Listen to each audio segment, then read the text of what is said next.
اعوذ باللہ من الشیطان الرجیم بسم اللہ الرحمن الرحیم الحمد للہ رب العالمین الصلاۃ والسلام علی سیدنا و مولانا ابو القاسم محمد صلی اللہ علیہ وآلہ وسلم وآلہ الطیبین الطاہرین لعنت اللہ علی اعدائہم اجمعین پر محمد وآل محمد صلی اللہ علیہ وسلم اللہم صلی علی محمد وآل محمد وعجل فرجہم اجمعین۔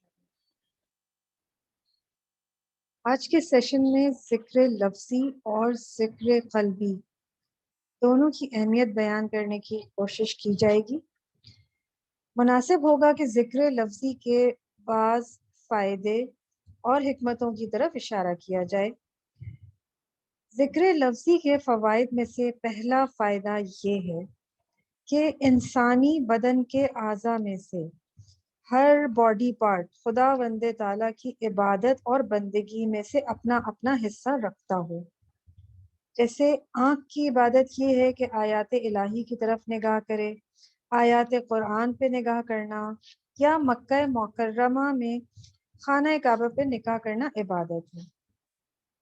بس آنکھ کی عبادت کا تعلق اس قسم کے امور کے ساتھ ہے۔ اب کان کی عبادت یہ ہے کہ قرآن کی آیات کو سنیں، اس لیے کہ قرآن کی آیات کا سننا عبادت ہے۔ دل اور قلب کی عبادت یہ ہے کہ وہ محبت خدا کا ظرف قرار پائے۔ بس اس کے ساتھ زبان بھی عبادت خدا میں اپنا خاص حصہ رکھتی ہو۔ عبادت خدا میں سے زبان کا حصہ یہ ہے کہ ذکر خدا کرتی رہے۔ اگر ہم خدا کی طرف توجہ پیدا کرنا چاہیں اور اس توجہ کو بہتر سے بہتر اور اسٹرانگ کرنا چاہیں تو ہمیں چاہیے کہ ہم ایکسرسائز کرتے رہیں، اور اس ایکسرسائز کے لیے اور مشق کے لیے ذکر قلبی سے بہتر ذکر لفظی اور ذکر لسانی ہے۔ انسان کے لیے بہت مشکل ہے کہ اپنی توجہ کو دنیا کی رنگینیوں اور زندگی کی رعنائیوں سے روک کر رکھے اور صرف خدا کی طرف متوجہ رہے۔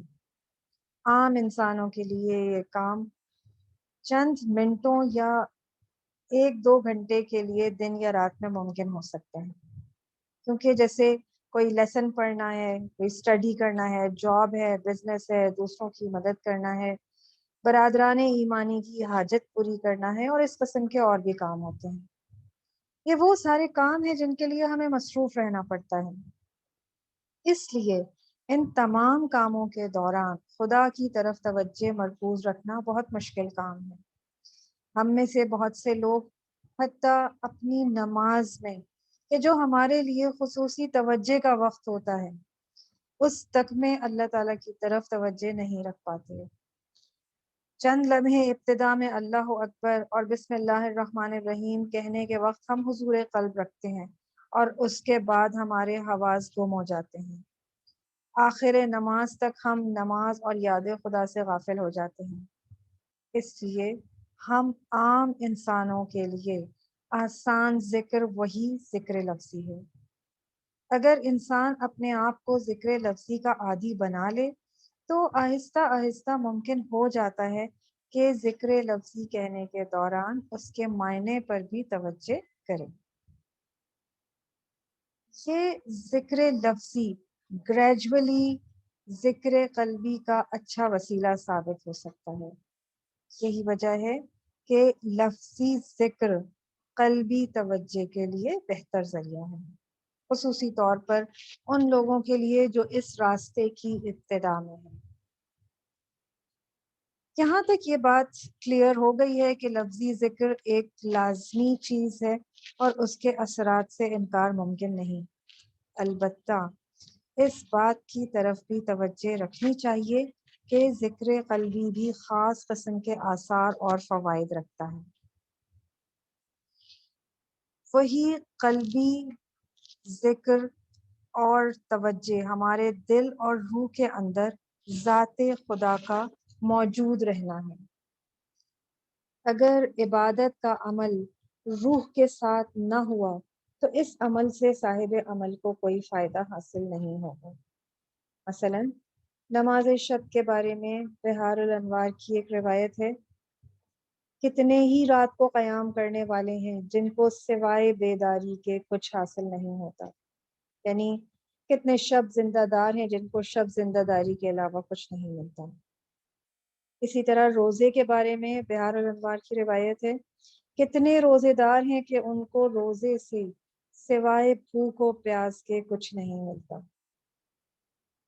اس اعتبار سے ذکر قلبی کے بارے میں پہلا پوائنٹ یہ ہے کہ ہمیں یہ فراموش نہیں کرنا چاہیے کہ یہ توجہ اور قلبی یاد ہی تو ہے کہ جو اصلیت رکھتی ہے۔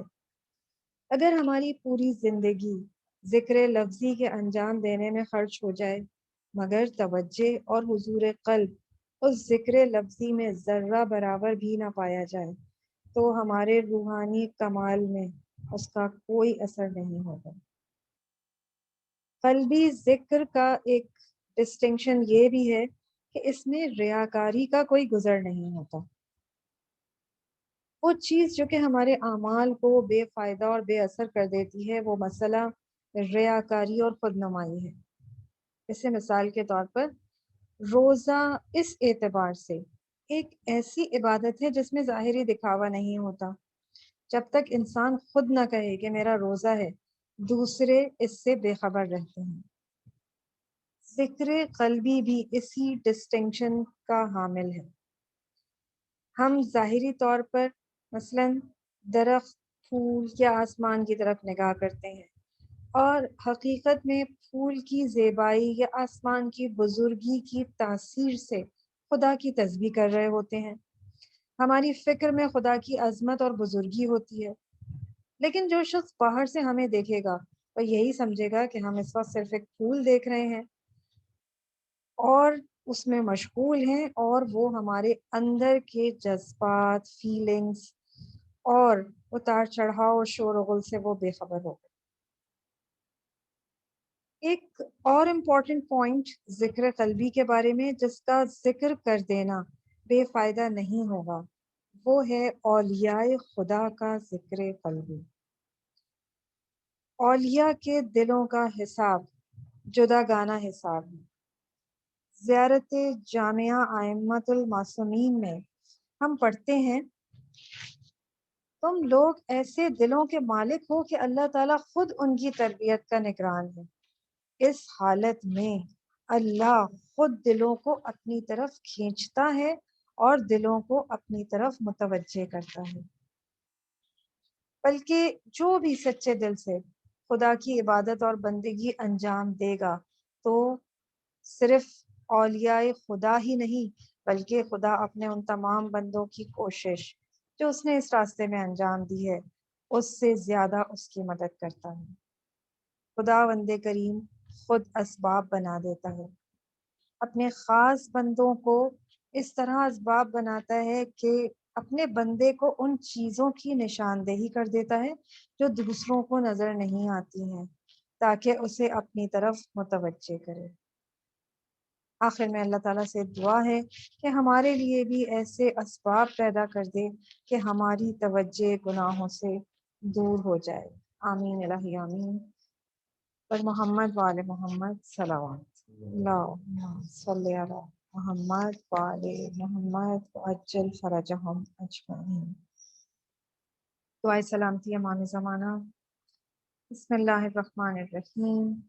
اللہم کن لولیک الحجۃ ابن الحسن صلواتک علیہ وعلی آبائہ فی ہذہ الساعۃ وفی کل ساعۃ ولییا وحافظا وقائدا وناصرا ودلیلا وعینا حتی تسکنہ ارضک طوعا وتمتعہ فیہا طویلا برحمتک یا ارحم الراحمین۔ اللہم صلی علی محمد وآل محمد وعجل فرجہم اجمعین۔ التماس دعا۔